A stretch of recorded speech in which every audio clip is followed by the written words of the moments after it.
இலங்கை இந்திய கலைஞர்கள் இன்று தங்களது கலைகளையும் அவர்களுக்குரிய வெளிப்படுத்தி கொண்டிருக்கின்றார்கள். விசேடமாக எங்களது இலங்கை தமிழ் கலைஞர்கள் இந்திய சினிமாக்குள்ளே நுழைந்து அவர்கள் தங்கள் திறமைகளை வெளிப்படுத்தி கொண்டிருக்கின்றார்கள். அதனூடாக பல சினிமா படங்களை புதிய படங்களை அவர்கள் உருவாக்கி அதிலே அவர்கள் வெற்றி பெறுவதற்கான முயற்சிகளை ஈடுபட்டு கொண்டிருக்கின்றார்கள்.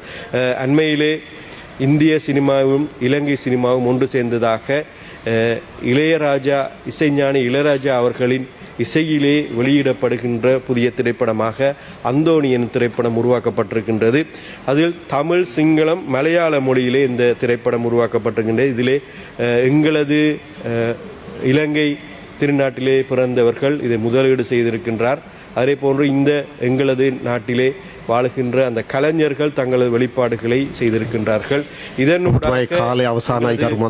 இலங்கை சினிமா துறையையும் நாங்கள் தமிழ் சினிமா துறையை நாங்கள் வளர்க்க வேண்டியிருக்கின்றது.